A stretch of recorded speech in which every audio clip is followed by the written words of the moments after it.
Hello बच्चों, तो आज जो हमारे पास सवाल है, आज हम इस सवाल को करने वाले हैं, ठीक है? हुँ, तो इस सवाल में हमें क्या दिया गया है, पढ़ते हैं इसको, ठीक है? किसी बिंदु आवेश पदार्थ के कारण 4 मीटर की दूरी पर विद्युत क्षेत्र का परिमाण कितना है? 9 न्यूटन कूलम्ब है, ठीक है? इस बिंदु आवेशित पदार्थ से 16 न्यूटन कूलम्ब के परिमाण के विद्युत क्षेत्र की दूरी क्या होगी? अब देखो ध्यान से, हम क्या करेंगे, हमारे पास विद्युत क्षेत्र का फ़ॉर्मूला क्या था? E बराबर KQ/R² आ जाएगा, ठीक है? अब मैं अगर मानता हूँ कि मेरे पास क्या है, एक क्यू आवेश है, जहाँ से 4 मीटर की दूरी पे कोई बिंदु बी है। यहाँ पे विद्युत क्षेत्र की तीव्रता कितनी दी गई है हमें? 9 माइक्रो कूलम्ब दी सॉरी 9 न्यूटन कूलम्ब दी गई है, ठीक है? तो अब मैं क्या लिख सकता हूँ, क्यू के कारण बी पर विद्युत क्षेत्र की तीव्रता लिखेंगे। तो ई जो है विद्युत क्षेत्र वो ए से बी पर, तो KQ/4 स्क्वायर आ जाएगा, क्योंकि ये दूरी कितनी दी है? 4 मीटर स्क्वायर दी है, ठीक है? तो हम सॉल्व करेंगे। ए के कारण बी पे कितना मान दिया गया? 9 न्यूटन कूलम्ब दिया गया है।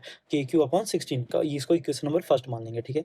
अब देखो इसी प्रकार हमें आगे क्या बोला गया है, इसी बिंदु आवेशित पदार्थ से 16 न्यूटन पर कूलम्ब परिमाण के विद्युत क्षेत्र की दूरी होगी। मतलब अब हमें एक ऐसा पॉइंट निकालना है कि जहाँ पर चार्ज आवेश तो यही क्यू रहेगा, लेकिन उससे कुछ दूरी पर, कितनी दूरी पर 16 न्यूटन पर कूलम्ब का मान आएगा, ठीक है? तो चलो हम इस बार की डायग्राम क्या बनाते हैं। कोई हमारे पास वही क्यू आवेश है और यहाँ से कुछ दूरी का मतलब x दूरी पर कोई बिंदु C है, जहाँ पे हमें विद्युत क्षेत्र की तीव्रता कितना दी गई है? 16 न्यूटन पर कूलम्ब दी गई है, ठीक है? सॉल्व करते हैं, तो क्या करेंगे, क्यू के कारण C पर विद्युत क्षेत्र, तो क्या आएगा, ई ए सी इक्वल टू के क्यू अपॉन एक्स स्क्वायर आएगा। ए सी का मान कितना है? 16 न्यूटन पर कूलम्ब दिया गया है, तो रखेंगे। अब देखो समीकरण 1 और समीकरण 1 में समीकरण 2 से भाग देने पे, अगर भाग देते तो क्या आएगा, 9/16 बराबर के क्यू अपॉन 16 बट्टे के क्यू अपॉन एक्स स्क्वायर आएगा, ठीक है? हमें पता है जो सबसे नीचे है वो कहाँ जाएगा, सबसे ऊपर मल्टीप्लाई होने जाएगा, और जो दूसरे नंबर पे वो कहाँ जाएगा, बीच में जाएगा, ठीक है?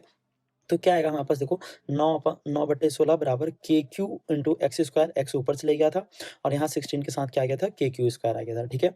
हम इसे अगर सॉल्व करते हैं तो क्या होगा, के क्यू से हमारा ये के क्यू कट जाएगा और यहाँ पे 16 से 16 जाएगा, तो क्या आएगा, 9 इक्वल टू एक्स स्क्वायर आएगा, और वर्गमूल करने पे हमें क्या मिल जाएगा, बोलो? वर्गमूल करने पे हमें मिल जाएगा प्लस माइनस का 3 मीटर। हाँ, डिस्टेंस है तो आंसर किस में आएगा, मीटर के टर्म्स में आएगा, और हमारा ऑप्शन नंबर सी क्या हो जाएगा, सही हो जाएगा।